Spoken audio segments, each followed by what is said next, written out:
Hey guys, Malachite here. I think Pajamas and Readings is going to be moved to Tuesday since my best friend is off on the weekends, and then her schedule is going to be moved to being off on Sunday and Monday. It's just going to make it easier to get the time to make sure that I do this properly. So we're going to be using the Wisdom of Avalon Oracle deck, which I use a lot, by Colette Baron Reed. Now I'm rusty.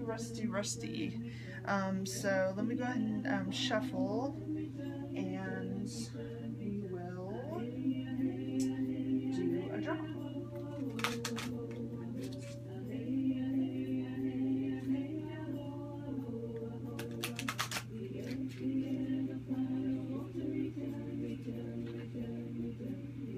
I'm off the screen, sorry.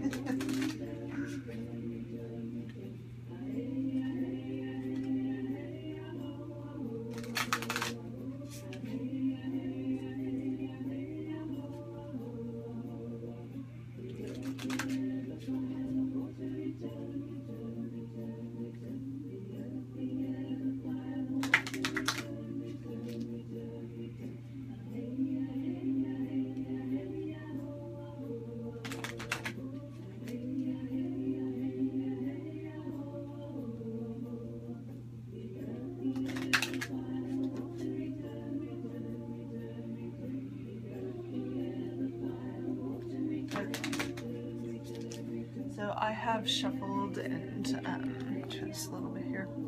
I will have a much better place to set up when we get moved. I'm going to go ahead and do 3 cards, bravely.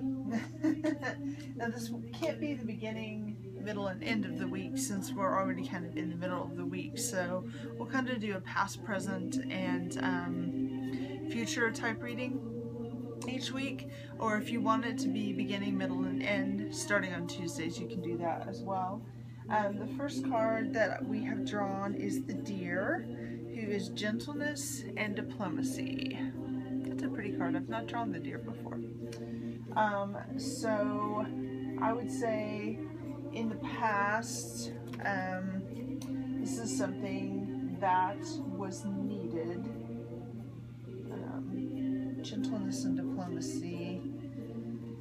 I tend to like to turn all the cards over because if I just turn one over, it's not going to make any sense to me. So we're going to go ahead and turn over the present, which is the Sacred Journey marker, which is risk, which you've got, if you look really closely, you're at a 3-way road, and you can go one of 3 ways, and the middle path looks pretty easy. We can't see what the other 2 paths look like, so that would have to be in your imagination. What do those other 2 paths look like? You can meditate on that if you are considering different decisions. You can think about that card a little bit. And then the future is the butterfly, which is beauty. And as we also know, transformation. I always consider the butterfly a good outcome because you've gone through transformation. So when I'm looking at this reading, I see the Deer. I'm sorry, this is really hard to do, you guys aren't seeing. I see the Deer. So at the outstart of this particular situation, diplomacy was really needed. You needed to handle it gently and carefully as the situation started to unfold. Brashness, boldness, guilty of that, you know, those types of things, really straightforwardness. You could still be that way, but you just had to be gentle with it and very diplomatic, because the deer is a very flighty animal, but the deer, you can sit and look at a deer and they will come quite close to you as long as you're quiet and gentle and very still. So this could represent a person in your life that maybe needed to change a little bit, or someone that you were working with together that maybe is someone that you need to be a little bit more gentle with than you do other people. And then the middle of the reading, which would be the present, is risk-taking. So you're making a decision that I think would go with the person or persons. That would have to do with the first card, that you're dealing with diplomatically, or it could be a situation that you're dealing with diplomatically and you're getting ready to take a risk, but you want to keep in the back of your mind to deal with it calmly, gently, diplomatically, and then look at all 3 or 4 or 10 or 2 or however many it may be, one situation. Look at it carefully and weigh the pros and cons. I like to make a list and put pros, cons, and is the risk worth it? Is it worth taking? So that's something you're really going to want to look at and weigh heavily. The risk may very well be worth taking, or it may not, but it could be that if you take the risk, you will end up with a positive transformation, which is what I always see the butterfly as, is a positive outcome, a positive transformation. I always see this card as positive whenever it comes up. And I'm going to go ahead and read you the book meanings now as well, because we know I am super new at reading. Anyone that doesn't know what Pajamas and Readings is, I probably should explain it at the beginning. I'll put a little box up in the box area.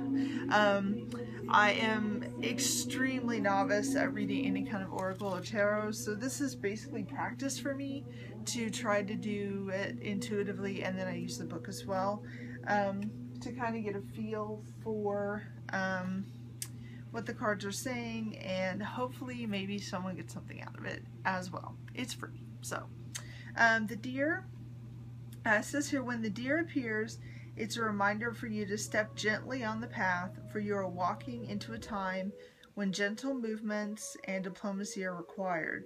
The deer's strength is in this quality. Make it your own and know that your steps are successfully assured.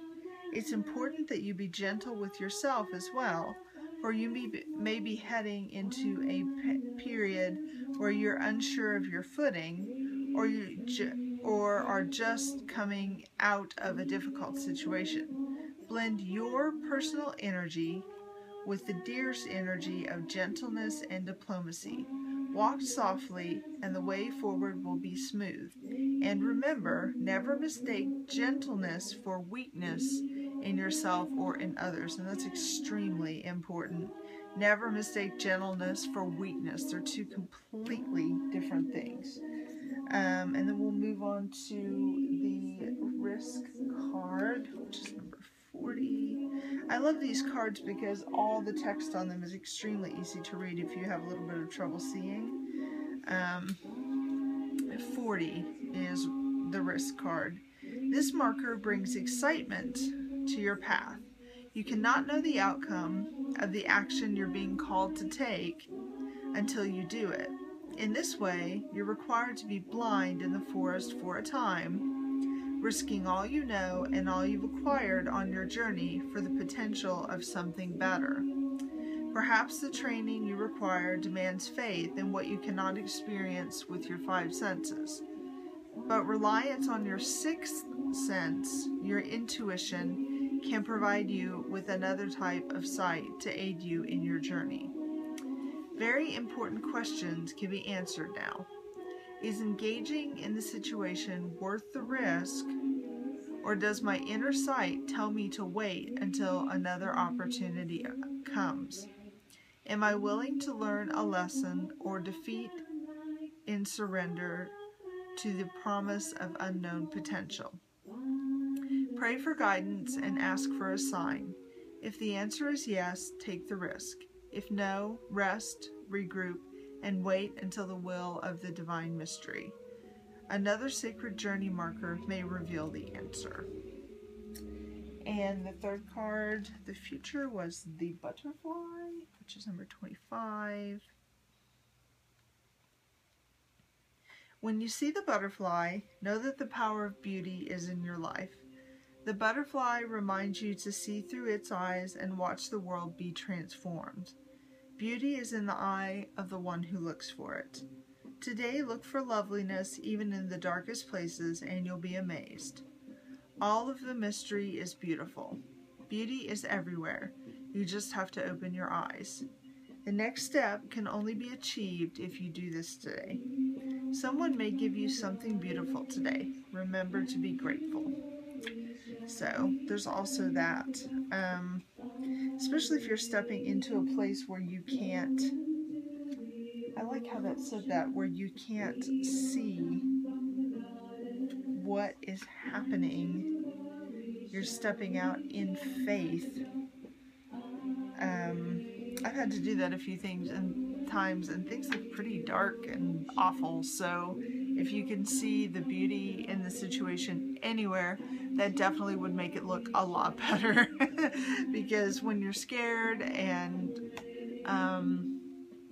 taking a big risk, just stopping and taking a deep breath and seeing beauty in the situation is definitely really helpful. I think the deer pretty much was self-explanatory, so that we don't really need to go over again. But the main difference was the risk card.